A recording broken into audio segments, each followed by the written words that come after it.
It is courting session, and I have a full house tonight. After Keelan went down to UV and get beat up, he is back. I mean, he could have cut it. He could have cut the show for getting beat up. Hey, we made semis and we lost by one. I'm not Yeah, mad. yeah, yeah, yeah. My knee hurts though, so Yeah, one or 100 is still lost. Anyway,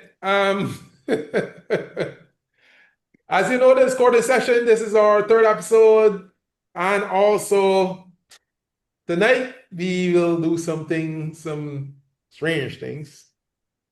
Let's start out first with the trades and the free agency that happened this summer. Now, passes and fails.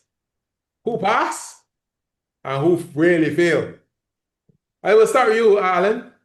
Who this free agency, the free agency and the trades that happened this summer? Let me hear your passes.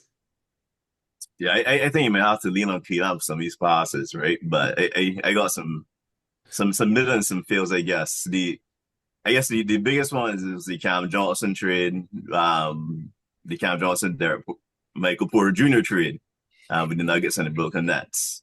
That was seen as an excellent trade for the Denver Nuggets. I mean, I think right now it's looking kind of rough because Michael Porter is playing extremely well for the Nets, and Cam is looking pretty terrible right now in the Nuggets. And it's kind of weird because he's been in this type of role before, where he's essentially playing as like a second, third option. He showed he could do a little bit more as a first option, but he's not doing well right now. But I will still give him, I guess, a medium, kind of barely passing for that, since they gave them a little extra room to bring on guys like Bruce Brown and Jonas. Yes, and Hardaway and yeah, Tim Hardaway, yeah. So you give them space to get up some that extra depth that they really needed on the bench. But to get a real passing grade, I think they really needed Cam Johnson to hit, and he's been really poor from the field. He's helped defensively, but he's been kind of rough where that's concerned. Another one that is kind of in that barely passing grade was that drafted trades that the New Orleans Pelicans did for Derek Queen. They traded for Derek Queen in the draft, and they gave up, I think it was the 23rd pick of that year's draft, and this year's unprotected pick. Yeah, unprotected pick. Yeah, and given that there are a bottom 5 team right now, that is probably going to be a lottery pick in an extremely deep draft. Yeah, as part of that move, they had the Indiana Pacers pick, and they traded that pick as well back to Indiana as well. Now, that also went toward the Derek Queen draft. So they could have had 2 first-round picks this year in an extremely deep draft. 2 potential lottery picks, and they have Derek Queen instead. But the young guy's been playing extremely well. As the only saving grace right now is that he's absolutely playing good. Yeah, I mean, he has to hit, and I've heard people say that, if his last name kind of ended in Vitch, that he might be getting a bit more hype and people might be a little more happy. Queen of it. Yeah, But outside of that, yeah, I think that if he really plays and lives to the potential that they obviously think he has, I mean, he's a big, very skilled. That could be kind of million for them, but those are, to me, 2 kind of really rough trades that might potentially backfire. But yeah, Keelan might have a little bit more optimism on his side. Okay, all right. Keelan, over to you then. Give me some optimism. Yeah, all right. We can start low. I got one bad, and then we can just keep getting up from there. Yeah. The one bad I would say that I have is, I think that is two separate moves, but one team. So far, the Norman Powell and John Collins trade. Yeah. And then on top of that, because they traded John Collins, they traded for John Collins, giving away not a Norman Powell. Norman Powell right now is averaging 25 points per game on 65% true shooting, which is very good. If you don't know what true shooting means, if it's above 60, you're doing really well. You're really efficient, right? And year, right? Than last It's, year. yeah, even better than that last year where he was almost an all-star. And John Collins is averaging 11 points per game. Is not terrible, but the biggest reason why they made that trade was then to sign Bradley Beal as that replacement. So it was looked as okay, we have Bradley Beal and John Collins that we got from this thing. I know Bradley Beal, not to say like he was laying it up before he's out for the season, but he was averaging 8 points per game on 37% from the field. Yeah. Look, pretty cooked. Not gonna lie. So and the Clippers are lot horrible, and we have to pray that this is 2018 James Harden right now because he is between the OKC Thunder getting that Clippers pick because yeah they have the pick somehow, and them getting another top 5 or top 3 pick to already add to a team that just won and is currently 17-1. Yeah, horrible trade so far. But it looks better. No. Next, a trade, acquisition that they got this year. The Hawks they got Porzingis and Nikhil Alexander Walker. I think Walker's been playing well, averaging 19 points per game. I forgot to get Porzingis stats, as in written them down, but if I can remember, okay, I have him on fantasy. He has been playing. His numbers has been decent. Just obviously availability with him, and the Hawks are in the playoffs right now. In terms, I think they're like top 6 or something like that, top 5. Actually, I had the standings here. They're 11-7, and this is without Trae Young. So they look pretty good. And another trade that I think worked out good, surprisingly for one team, expected for another, is KD and that KD trade for the Rockets. Now we all thought KD would have done something good for the Rockets. The Rockets are, I think they're the 2 seed right now. No, they're the 4 seed because they lost the other day. 4 seed, 11-4. 11-4, yeah. Yeah, they look, they got KD, they thought that'd be obviously an upgrade from Jalen Green. But Dylan Brooks was seen as a throw-in for that trade. It was centered around Jalen Green. And yeah, he's averaging 22 points per game. And the Suns are 11-7. I pretty sure all of us thought the Suns were going to be horrible this year. Like, unless it was like a Devin Booker averaging 35 points per game. But I actually watched some of their games, and they're actually pretty fun to watch. I'm not even gonna lie. Yeah, like they're interested. Like I want to see maybe 20 more games in and see what their record is to see if I could before anybody could really say is this a late playing team or even a top 6 team, but they look pretty good right now. So those are 2 moves that are surprising. I gave 2 of those, especially that Hawks and the Suns and Rockets. I get out a passing grade on both sides just off of Dylan Brooks alone. And if Jalen Green comes back and looks good, then that's just even adding on to it. So yeah, those 2. Yeah, there's only one thing. I agree with both of y'all. So I don't have anything to add or subtract, but I would say is that Bradley Beal and what is the other guy name? John Collins? No, not John Collins. Who the boy the name? That run he before. John Wall. John Wall. John Wall. I mean, though they are probably the luckiest people that ever lived. Yeah, big contract and then don't ever play. I mean, if I had them, I wouldn't go near the police stations or passing near courts, like court of law or anything, right? Because I would get locked up. I feel we would get locked up. They would I get think I would give John Wall a slight more of a pass, though. I think John Wall, John like Wall, I think John Wall. police standing coming downstairs, dude. No, I mean like okay, like Not I mean even from the before court. that. I mean before that, I feel like John Wall was the better player between the 2 of them. Like he was the one who was like the leader of the team. But yeah, those the last couple of years for both of their careers have been rough enough. Like, Yeah, I mean I don't know. Basketball. The yeah. only way, right? The only way that I would trade for Bradley Beal is if I start an ambulance company. I mean, the only way. You understand me? Or some sort of EMT work or something. He always unavailable. Yeah. I know he unavailable. He got a big contract and he unavailable for the entire season. Well, remember he's not in that contract anymore. They Phoenix Bought him stretch out. wave. They were Yeah. sure ball. Or one of the two, but Yeah.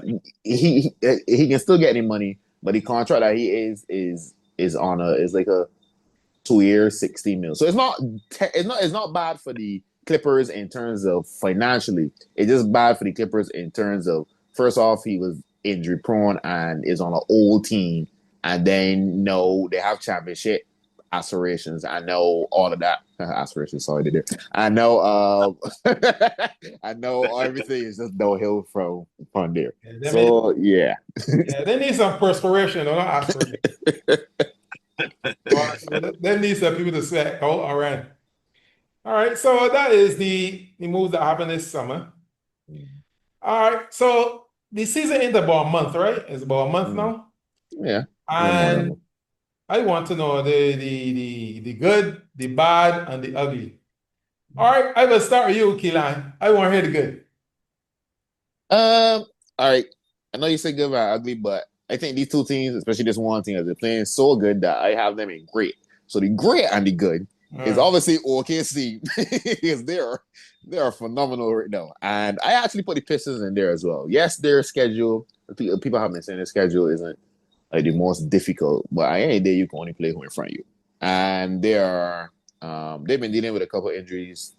Tobias Harris has been out for a little bit. He only recently came back. Jaden Ivey, I can't remember if he played yet, but he's supposed to come back the next game. I can't remember if that game was last night or night front. But okay, cool. Well, so he's back now. Kid has been doing a very good job. Jalen Duren, boy, no, that man averaging like 20 and like 12 on like 70% from the field. And it's not just like don't start on. Yes, that is a big part of his game. Yes, inside scoring physical. But he's doing stuff off the dribble that was actually I seen some ball handling moves and responsibilities that I wasn't expecting the lead of him to take. I thought that he would have just followed that like Dwight Howard path in terms of just that, rim runner and lob trap, right? But he's actually been doing some stuff off the dribble and shooting some mid-range shots that are fairly impressive. To them, great. The good, I will put a bunch of teams like the Nuggets, the Rockets, Spurs, Suns, surprisingly, Lakers, and like this one is another surprise. The Heat too, but the Raptors like run off like 9 straight, and I don't think anybody had the Raptors anywhere near, but like. The Raptors have been playing well. Will they finish the season in the playoffs? Who knows? But for right now, that's the good. If Allen got some bad, I can add to Allen bad because let me hear about Alan. Yeah, I let Allen go with the bad. My bad, which I think is probably the potentially the worst, is this Clippers situation. Because as Keelan mentioned earlier, if the Clippers end up to be a lottery team, that lottery pick goes to the defending champions who Yeah. they do not need. They have all of their draft picks to begin with. This is unusual for a team that's this good. Yeah. And then to get a lottery pick going into a year which people think, I mean, they're the number one seed right now. They look like the best team in the NBA. They're 17-1 at Jada been play yet.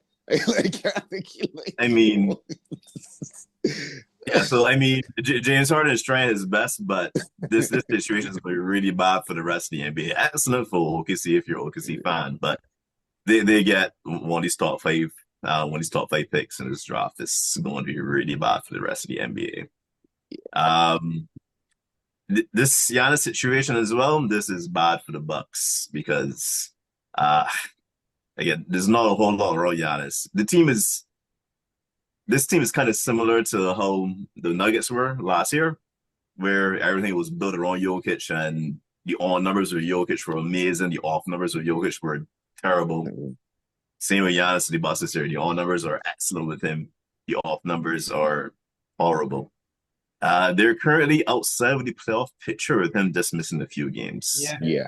Not even No, not 8 even and the 10. play. Yeah, 8 and 10. Yeah. I don't know. 5 game losing 5 streak. in a row. Yeah. Oof.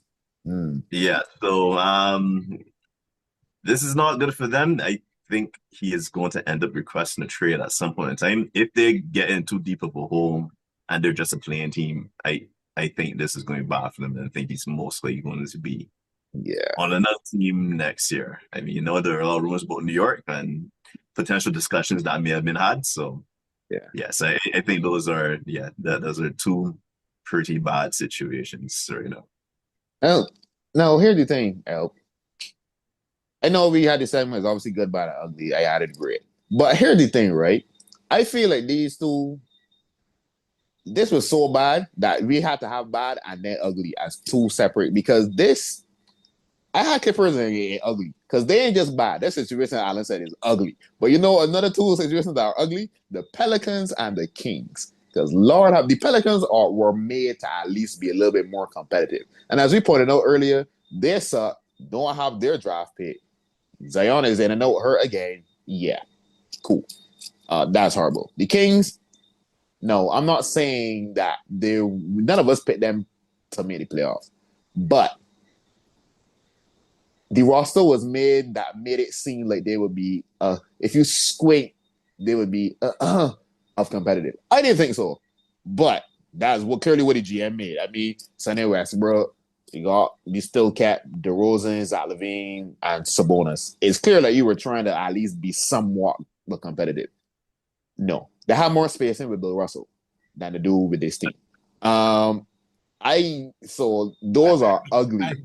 And he's not alive anymore. He ain't alive anymore. Like it's been like it's that bad. That's ugly. But I had bad as in like the Wizards, the Nets, and the Pacers. But their bad is understandable because like the Wizards aren't contending in no time soon. I thought it would have been more than like 1 year, but still, they really like supposed to be winning. The Nets, same thing. They're a rebuild, and the Pacers. I mean, it's injuries. So there's a year that if they think though, like if Celtics was in the same situation where they were really bad, they'd be like, yeah, whatever, gap year when the stars come back, they will have a hard draft pick or whatever. So they're bad, but it's understandable. You see them uglies? Nah, I mean, we don't understand them uglies. Yeah. The only thing I say with the Kings is that at least the Kings they have some tradable assets. I think they have ways to Yeah, pivot. I mean, yeah, like you were saying. I mean, I don't think any of us were really convinced that they were really going to try to compete for anything this year. We were trying to talk ourselves into it, but yeah, we didn't really see the being a whole lot this year. So yeah. at least they have some assets to trade out. I actually Apparently, had apparently somebody turned off the beam. real quick. I kind of had the Indiana situation as a bit ugly because the amount of injuries they've had, even with this potentially being a gap year, I think the injuries have just been insane. They've lost in most of my games to injuries. I mean, you lost TJ McConnell in the training camp. You lost, I think, for a future in training camp as well. Then Nemhard after the first game. Then Neesmith a little bit after that. Yeah. Then you and Martin just after that. I mean, it will be talking brace his foot. Yeah. So it's just a crazy amount of injuries that Yeah. really wasn't expected, which is but actually the injury situation kind of NBA is a little bit ugly right now. There's a lot of injuries will yeah. start getting. So it's just the injury situation is a little bit ugly. Yeah. That's probably a topic that we could talk about on another day. But as much as that, it's still understandable though. You would have been surprised or happy if like the Pacers were like, I don't know, let me say 9-7 or something. I were like competitive all the time, that they weren't gonna take, but like you still be happy though with that. Like you'll be surprised. But you can understand, okay, injuries at this point, let's get a high draft pick. And you got the one from the Pelicans. Exactly. So it's like just get some young players. You got the offseason that you could make another move and address maybe the issue at center. Like you don't really worry. Like Pelicans got questions. Zion, is he really the star that you should build around? Clippers is like, well, this team is like 45. Like your situation is still like the best out of all of them. So it's like, we still understand. Yeah. Yeah, try to take a page out of your Spurs book actually to hope that Yeah. Yeah. this is Just this is the year after they went in the conference semis and then just David Robinson gets hurt oh yeah, just get Tim Duncan, and then they get that nice stud Tim Duncan that was kind of helpful a few years after that. So Yeah, just hoping to follow your footsteps. Hopefully, but they say letting it all strike the same place twice. So you're hoping that it's striking Indiana, yeah. right? It's striking San Antonio, and no, hope it's striking Indiana. Right. So Okay. All right. I hope so for your sake. Hey, over the last week, I think over the last couple of days, they had this thing making the internet rounds, right? This beef with Claire Thompson and John Morant. Now, I'm gonna tell you something. Of all the people that you would think be in a beef, Claire Thompson, I mean, like, he's the coolest man in the world. I I how you just getting a beef with Claire Thompson? I don't But I have no idea. But I don't. I just think that people jealous the man now because the man has a stallion. Hey man, look, I just think so. I just putting that out there. I'm not saying that's the yes or reason. no, but I just putting it out there. They might just allegedly. yeah, they might just be a little like A little jealous. upset, yeah, and jealous because I don't I don't know. Ja is not a like man, that I don't know. Ja is not Ja's stock cannot be any lower right now. Like he's continuing to be injury prone. He's not playing well. He was not handling some of the media stuff well. It's like you talking, know that it's fitting. He's talking once again, and he's not even playing. Like it's been more talking than production since that series against the Warriors in 2023 or 2022. And like I know Grizzlies and Warriors have a beef, right? So, that was the thing. But like no. I mean like Jazz averaging like 18 points per game, 7 assists, yeah. Lower numbers for him, but like not like the worst numbers in the world. But if you check his efficiency, he's shooting 35% from the field from a guy who really attacks the basket a lot. It's not good. And 17% from three. Not 17. 17% from three. All right. No. Klay Thompson. Klay Thompson wasn't. He started the season rough. Because the first 8 games, he was averaging 7 points per game on like 26% from three.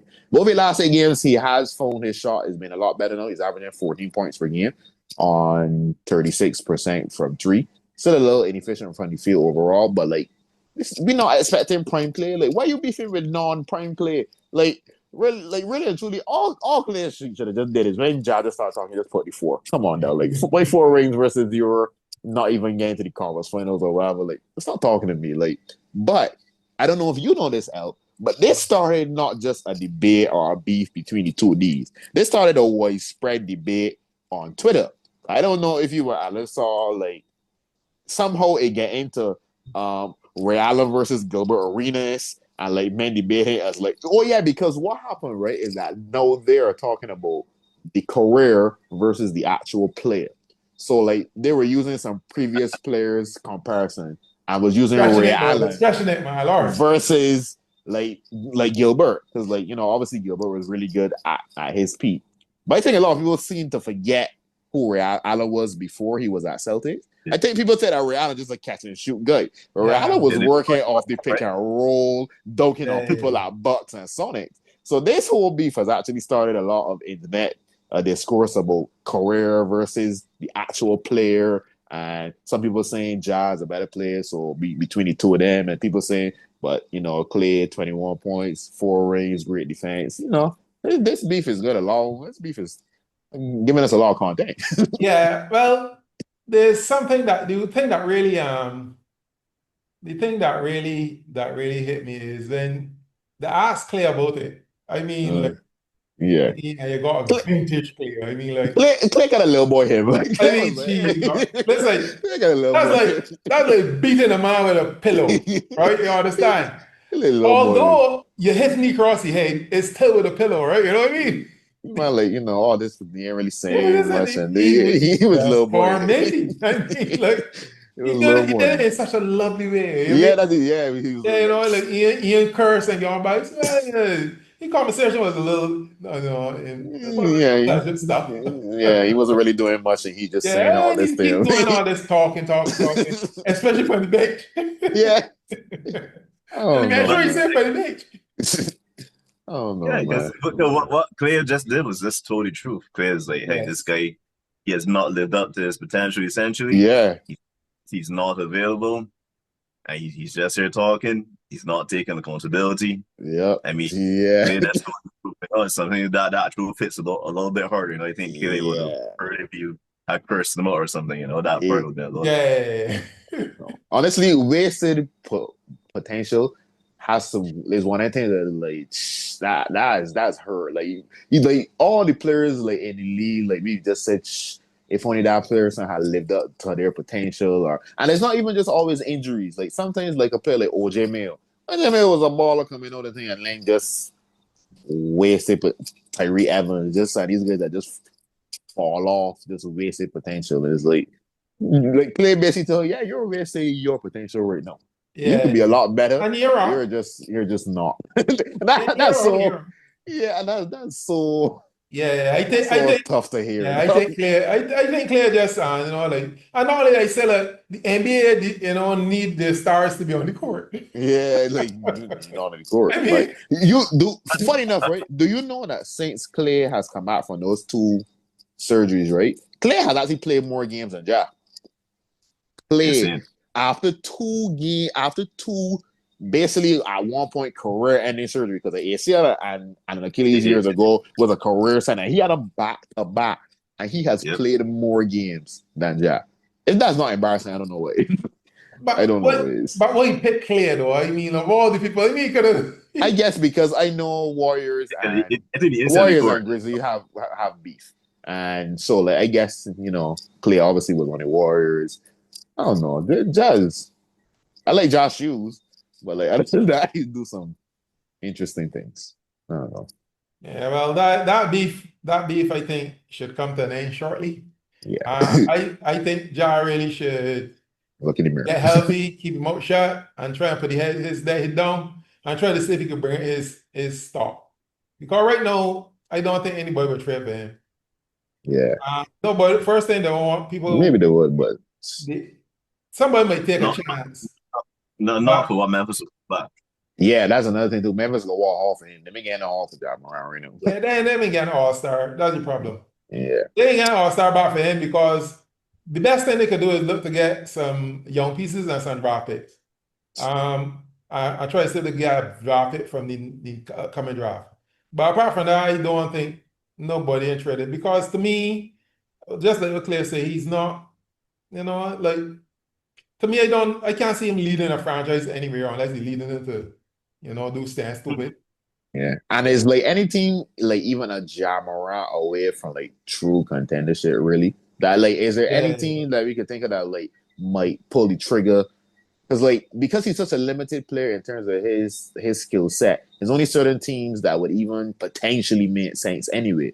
So I don't know. Yeah, yes. So I really think he should just keep quiet, work at his game, try to get back on the court, try to be consistent, and see what can happen after any season, see if Memphis are moving or if, they're wrong. So if I get the coach fired, he get a second coach and he play even worse. You don't like this court, so So I don't know.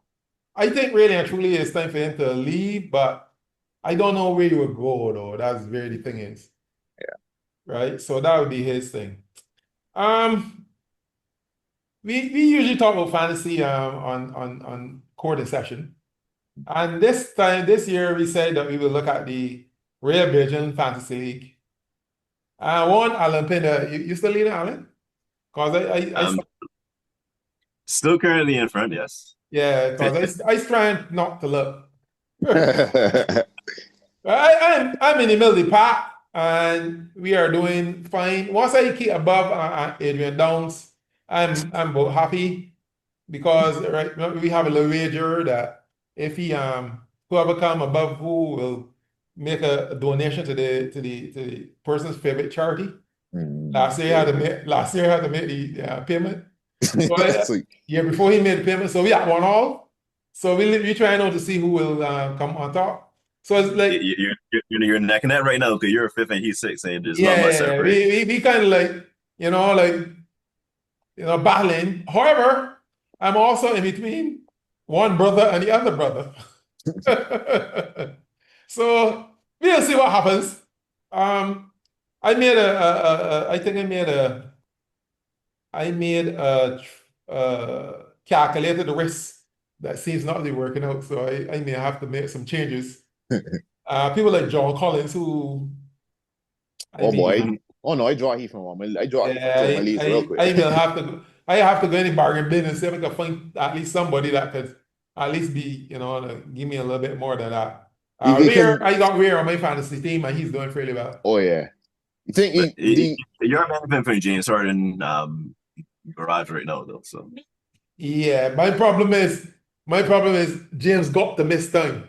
yeah, that's a So lot at of some minutes that he point, playing James gonna too. miss Yeah, time. So I yeah. gotta make Me, sure that I try to maximize all the my potential on it. No, because I know James gonna miss time. But there you go. he is really carrying my fantasy team. He and Katie. Katie decided a couple games ago, or last game, that he'd be out for personal reasons. Yes, yes, And yes. yeah. when I want to make a move, then I couldn't. Anyway, that is the Rare Belgian League and our our little quest to see how things will go. But of course, we have to go to our pick five. Let's see, pick five. Radio then.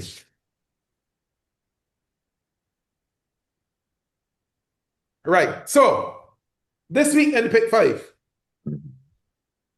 first game, Clippers at LA Lakers. Thing is, right? I can pick Lakers, but somehow You think Clippers the gonna win? then Clippers is for some reason turned up against the Lakers. Like they just need to play Lakers all the time. But I can still pick Lakers. I think Lakers playing. Kawhi's about Well, right. yeah, he is. Yeah, Which So how means about I you, should pick. Alan? I'll go with the Lakers. So. Okay. All right. And then on Friday, we have Orlando at Detroit. Very good, interesting game. Again with Detroit versus everybody. Detroit's all about streaks now, so Yeah, losing 2 years ago when they know. Okay, so that's Alan and Keelan. I think again with Orlando. The reason why excuse me, the reason why again with Orlando is because I think Detroit drew a loss. Lost. Magic could be a tough matchup. It could be. yeah. On Saturday, there's Denver at Phoenix. Mm. Denver at Phoenix. Yeah, Denver at Phoenix. Yeah, I'll go with the Suns. You're going with the Suns. That is Yeah. Alan. What about you, Oh, Keelan? hold on. What the Sun record out home? Oh God, 8-3. Oh, but Denver 7-2 on the road. I give with Nuggets, man. I give with I think Nuggets. again with Nuggets too. Yeah. On Suns can enough a Sunday, lot of people who think yes. on Sunday though, we have Atlanta versus Philadelphia. One is 11-7, next one is 9-7. Yeah, the only thing is that Maxi playing on the money right now, but Crazy. Edge home might be Embiid. All right. Who's on? Philly. Hmm. Hawks been playing. I don't know. Hawks been playing good. This was a talk, but I'm not even gonna look. This was actual. This was. No, I'm going to go some crazy recency bias and go with Philly because Hawks are currently down 20. Against who? The Lizards. The What? Wizards. The Wait, Lizards. are the Wizards at home or are the Wizards at them?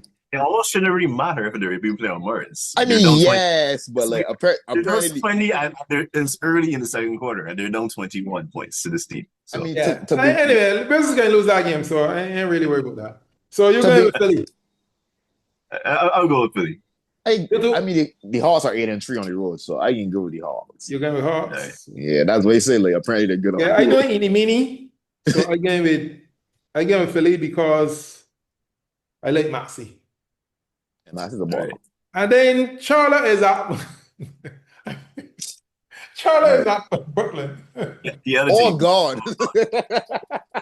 I was gonna say whoever's the other team I'm picking. But Lord have mercy. I didn't even Charlotte at Brooklyn. I don't want to say that Charlotte is leading Brooklyn right now.